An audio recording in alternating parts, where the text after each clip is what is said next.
सबदर Sindhu hello श्रोता बंधु hello श्रोता बंधु हेलो श्रोता बंधु हेलो श्रोता बंधु हेलो श्रोता बंधु हेलो हाय नमस्कार मु प्रभा स्वागत करुच्ची ओडिशा डिजिटल रेडियो को आपण माने निश्चिंत भाव में खुशी हेबे कि पुणी थे स्टार्ट हो जाइए हेलो श्रोता बंधु कार्यक्रम आज मु आपण मानक जहाँ विषय रे कहबी बा जहाँ विषय रे सुनेबी जहाँ सहित कथा हेबी सी आउ कहीं नुहंती आम समस्तंकर अति प्रिय प्रियदर्शिनी मैडम अच्छा मो सहित आउ सबुठ बड़ कथा माने सी अच्छा पुरी रु पुरी जगन्नाथ धाम जोड़ा कि जगन्नाथ माने मो हृदय रे मो जीवन रे मो माने मो विश्वास रे मो निश्वास रे जे अछंती महाप्रभु श्री जगन्नाथ तांको धाम रु अछंती आम सहित प्रियदर्शिनी मैडम ता चलंतु तांको सहित आमे कथा हबा मैडम आपन को आम हालो श्रोता बंधु कार्यक्रम को स्वागत प्रथमे कोंतु केमती अछंती जय जगन्नाथ जय जगन्नाथ प्रथम तो मु बहुत भलरे अछि दीर्घ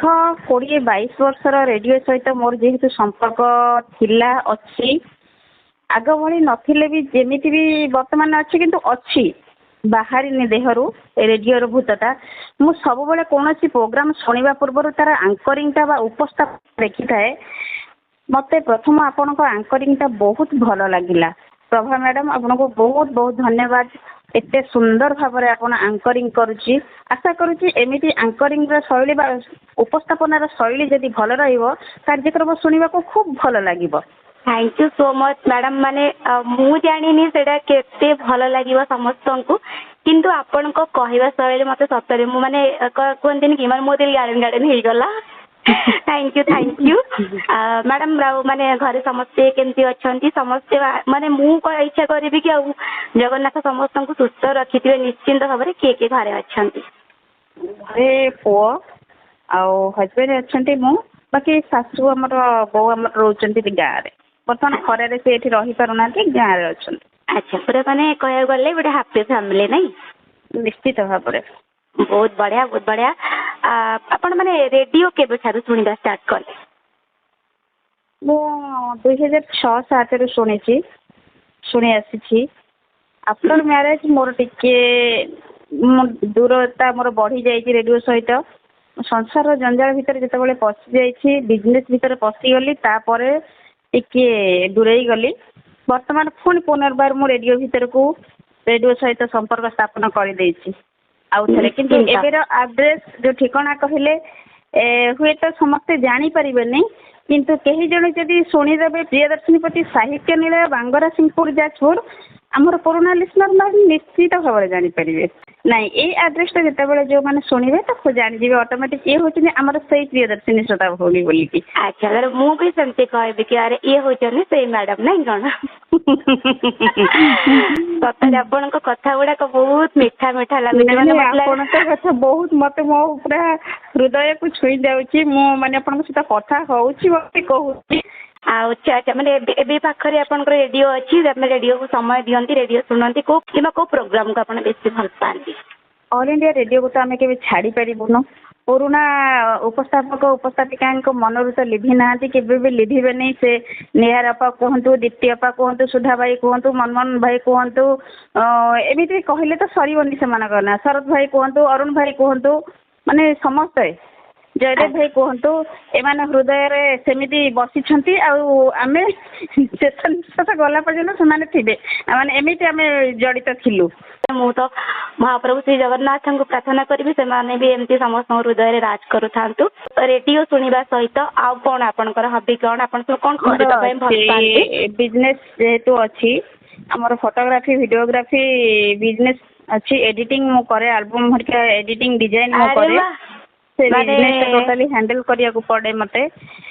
ତ ସବୁତକ ଦାୟିତ୍ୱ ତ ହଜବେଣ୍ଡ ନେଇପାରିବେନି ତ ମିଶିକି ଆମେ ଦି ଜଣ ପରସ୍ପର ଚଲେଇଛୁ ଆଉ ମାନେ ଯୋଉ କୁହନ୍ତିନି କି ମାନେ ଅର୍ଦ୍ଧାଙ୍ଗିନୀ ମାନେ ଆପଣ ତାଙ୍କର ଅଧା ପରେ ଏଇଟା ଆପଣଙ୍କୁ ପୁରା ମ୍ୟାଚ୍ କରୁଛି ଆପଣ ମାନେ ସ୍ୱାମୀଙ୍କର ଅଧା ଦାୟିତ୍ୱ ନେଇଯାଇଛନ୍ତି ସ୍ୱାମୀଙ୍କୁ ହେଲ୍ପ କରୁଛନ୍ତି ଗୋଟେ ମାନେ ଫ୍ୟାମିଲି ମେଣ୍ଟେନ୍ କରିକି ତା ସହିତ ଏଇ କାମ କରୁଛନ୍ତି ମାନେ ସତରେ ହୃଦୟରୁ ଆପଣଙ୍କୁ ବହୁତ ବହୁତ ଧନ୍ୟବାଦ। ପ୍ରେମ କେବେ କରିଛନ୍ତି? ପ୍ରେମ କରିଥିଲି 2006-07 ଭିତରେ ମନେ ପଡୁନି ପର୍ଟିକୁଲାର ଡେଟ୍ ଯାହାକୁ ପ୍ରେମ କରିଥିଲି ତାଙ୍କୁ ବିବାହ କଲି ଆଉ ସେ ଭଲ ପାଇବା ଥିଲା ନିଆରା ସୃଷ୍ଟି ହେଇଥିଲା ଏଇ ଆକାଶବାଣୀ ମାଧ୍ୟମରେ ସୃଷ୍ଟି ହେଇଥିଲା ପୋଷ୍ଟ କାର୍ଡ ଚିଠିରୁ ଆଉ ସେଇ ପୋଷ୍ଟ କାର୍ଡ ଚିଠିରେ 6 ବର୍ଷ ବିତିଥିଲା 6 ବର୍ଷ ଭଲ ପାଇବା ପରେ ଘରେ ଜାଣିକି ଆରେଞ୍ଜ କରିଥିଲେ ତାପରେ ବିବାହ ହେଇଥିଲା ଯୋଉ ସଂସାରଟା ମୋର 15 ବର୍ଷ ହେଇଗଲାଣି ନ ଦେଖିକି ଭଲ ପାଇବା ଦେଖିକି ନାହିଁ। ଆଚ୍ଛା ଆଚ୍ଛା ନ ଦେଖିକି ଭଲ ପାଇବା ଆପଣ ଦେଖି ଜାଣିଥିଲେ ଆମର ପା କହିଲି ଚିଠିରେ ଦେଖିବାର ନାହିଁ କିଛି ନାହିଁ ଆମେ ଭଲ ପାଇଥିଲୁ। ଆଚ୍ଛା ପୁରା ଚିଠି ଜମାନାରେ ଆପଣ ଭଲ ପାଇ ଯାଇଥିଲେ ତ ଭାଇଙ୍କ ପାଇଁ କଣ ଆଜି ଗୋଟେ ମାନେ ଗୋଟେ କଣ ଗୀତ ଗାଇବେ ନା କବିତା ଶୁଣେଇବେ ନା କଣ କେମିତି ମାନେ ମୋ ଶୋ ମାଧ୍ୟମରେ କଣ କହିବା ପାଇଁ ଚାହିଁବେ? ନାଇଁ ମୁଁ କେବଳ ଏତିକି ହିଁ କହିବି ସବୁବେଳେ ସେ ମୋର ଯୋଉ କହନ୍ତି ହୃଦୟରେ ଅଛନ୍ତି ରହିବେ ମୋର ଜୀବନ କହିଲେ ତାଙ୍କୁ ହିଁ ବୁଝାଏ। ଆଚ୍ଛା ମାନେ ଆପଣଙ୍କ ହୃଦୟର ରାଜା ନା କଣ? ରାଜା। ଆଚ୍ଛା ଆଚ୍ଛା ବହୁତ ବହୁତ ବଢିଆ କଥା ବିନା ମୋର ଅସ୍ତିତ୍ୱ ହିଁ ନାହିଁ କିଛି। ନିଶ୍ଚିନ୍ତ ସେମିତି ହିଁ ଆପଣଙ୍କ ଦି ଜଣଙ୍କ ଭିତରେ ସେମିତି ବଣ୍ଡିଙ୍ଗ ସବୁବେଳେ ଭଲ ଥାଉ ଆଉ ମାନେ କହିବି କି ଭଲରେ ଥାଆନ୍ତୁ ସବୁବେଳେ ଏମିତି ଆଉ ରେଡିଓ ମାଧ୍ୟମରେ ଆପଣଙ୍କର ଏମିତି ସାଙ୍ଗସାଥି ଚିହ୍ନା କେମିତି ସବୁ ଅଛନ୍ତି କୋଉଠି କୋଉଠି ଅଛନ୍ତି ତାଙ୍କ ନାଁ ଯଦି କିଛି କହିବା ପାଇଁ ଚାହିଁବେ ତାଙ୍କୁ ଯଦି କିଛି କହିବା ପାଇଁ ଚାହିଁବେ ବି ଆପଣ କହିପାରିବେ। ସମସ୍ତେ ଓଡ଼ିଶାରେ ସବୁ କୋଣ ଅନୁକୋଣରେ ମୋର ପରିଚିତ ଲୋକ ଅଛନ୍ତି ଶ୍ରୋତା ଭାଇ ଭଉଣୀ ବଡ଼ ସାନ ସମସ୍ତେ ଅଛନ୍ତି କାଳକ୍ରମେ ସମୟର ଇଏ ଭିତରେ କିଛି ମୁଁ ଭୁଲିଗଲିଣି କିଛି ଯେମିତି ମନେ ଅଛନ୍ତି ବର୍ତ୍ତମାନ ଦେଖନ୍ତୁ ଆମର ଜଗତସିଂହପୁର ଅଛନ୍ତି ଅରୁଣ ଭାଇ କଥା କହିବି ଚିନ୍ତାମଣି ଭାଇଙ୍କ କଥା କହିବି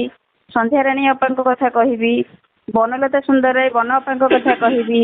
ରଶ୍ମିରେଖା ନାୟକ ତାଙ୍କ କଥା କହିବି ନିହାର ଭାଇଙ୍କ କଥା କହିବି ବାବନ ପାଲ ହେଲେ ଭାଷ୍ୟ ବଡ଼ ଭାଇ ହେଲେ ବାମଦେବ ପୃଷ୍ଟି ଭାଇ ହେଲେ ବାକି ଆମର ହରେନ ଭାଇ ହେଲେ ଏମିତି ବହୁତ ଜଣ ଅଛନ୍ତି। ବହୁତ ଜଣଙ୍କ ସହିତ ଜଡ଼ିତ ଅଛନ୍ତି ଆମେ ପରବର୍ତ୍ତୀ ମୁହୂର୍ତ୍ତ ତାଙ୍କ ସହିତ ବି କଥା ହେବା ପାଇଁ ଚେଷ୍ଟା କରିବୁ ଆଉ ସମୟ ଅତିକ୍ରମ କରିଚାଲିଛି ଅଳ୍ପ ସ୍ୱଳ୍ପ ସମୟ ଭିତରେ ଆପଣ ନିଜର ଜୀବନ କଥାକୁ ନେଇକି ବହୁତ କିଛି କଥା କହିଲେ ନାଁ ନେଇ ପାରିନି ତ କ୍ଷମା ଚାହିଁବି। ନିଶ୍ଚିତ ସେମିତି କିଛି କଥା ନାହିଁ ଆରେ ହୃଦୟରେ ସମସ୍ତେ ଅଛନ୍ତି ନା କହିବାରେ କଣ ଅଛି କିଛି ନାହିଁ ହେଲା ଆପଣଙ୍କ ସହିତ କଥା ହେଇକି ମତେ ସତରେ ବହୁତ ଭଲ ଲାଗିଲା ଆପଣଙ୍କ ଫ୍ୟାମିଲି ବିଷୟରେ ଆପଣଙ୍କର ଜୀବନ ବିଷୟରେ ସବୁ କଥା ଜାଣିକି ମତେ ବହୁତ ଭଲ ଲାଗିଲା ଆଉ ଆମେ ମାନେ ଆପଣଙ୍କ ଶୋରେ ଆପଣଙ୍କୁ ପାଇକିନା ସତରେ ମାନେ କଥା ହେଇକିନା ବହୁତ ମାନେ ନିଜକୁ ଧନ୍ୟ ମନେ କଲୁ। ମତେ ପ୍ରଥମ ଉପସ୍ଥାପନାରୁ ହିଁ ଜାଣିପାରେ ମୋ କାର୍ଯ୍ୟକ୍ରମ କେମିତି ବୋଲିକି ତ ମତେ ଖୁବ ଭଲ ଲାଗିଥିଲା ଆପଣଙ୍କ ସୁମଧୁର କଣ୍ଠସ୍ୱର ଯୋଉ ମଧୁର ପୁରା ଆପଣଙ୍କର ସ୍ୱର ଖୁବ ଭଲ ଲାଗୁଛି ଡାଇବେଟିସ୍ ତ ମୋର ଆପଣଙ୍କୁ କେବେ ହବନି କିନ୍ତୁ ଯେମିତି ମାନେ ଏତେ ଆନ୍ତରିକତା ଭରିକି ରହିଛି ମୁଁ ଭାବୁନି ଯେ ମୁଁ କୋଉ ମାନେ ଉପସ୍ଥାପିକାଙ୍କ ସହିତ କଥା ହେଉଛି ବୋଲିକି ମୋର କିଏ ନିଜର ଜଣେ ଉପସ୍ଥାପିକା ନୁହଁ ଆମେ ଦି ଭଉଣୀ ମାନେ ସେମିତି କହୁନଥିଲି କି ମାନେ ଆପଣ ବଡ ଭଉଣୀ ମୁଁ ସାନ ଭଉଣୀ ଆମେ ସେମିତି କଥା ହଉ ଯାହା ବି ହଉ ଖୁବ ଭଲ ଲାଗିଲା ଏ କାର୍ଯ୍ୟକ୍ରମ ଏମିତି ସୁନ୍ଦର ଭାବରେ ଆଗକୁ ଚାଲୁ ଆଉ ସମସ୍ତଙ୍କ ବିଷୟରେ ଆଗକୁ କେମିତି ଆମେ ଜାଣିପାରିବା ଯୋଉମାନେ ପୁରୁଣା ଲିସନର ମାନେ ଅଛନ୍ତି ଆମେ ଯିଏ ମାନେ ଜାଣିନଥିବେ ଏବେ ଏଇ ଗୋଟେ ମାଧ୍ୟମ ରେଡିଓ ଲୋକମାନେ ଶୁଣିବେ ଅନ୍ୟମାନେ ଶୁଣିବେ ତ ଗୋଟେ ସୁନ୍ଦର ପ୍ରୟାସ ନିଶ୍ଚିନ୍ତ ଅନେକ ନିଶ୍ଚିନ୍ତ ଆମେ ଧନ୍ୟବାଦ। ପରବର୍ତ୍ତୀ ମୁହୂର୍ତ୍ତରେ ସମସ୍ତଙ୍କ ସହିତ ଯୋଡ଼ି ହବୁ। ବହୁତ ଭଲ ଲାଗିଲା ଆପଣଙ୍କ ସହିତ ମ୍ୟାଡାମ କଥା ହେଇକି। ବହୁତ ବହୁତ ଧନ୍ୟବାଦ। ମହାପ୍ରଭୁ ଶ୍ରୀ ଜଗନ୍ନାଥ ଆପଣଙ୍କ ପରିବାରକୁ ସୁସ୍ଥ ରଖନ୍ତୁ। ଜୟ ଜଗନ୍ନାଥ। ରହିଲି। ଜୟ ଜଗନ୍ନାଥ ଜୟ ଜଗନ୍ନାଥ।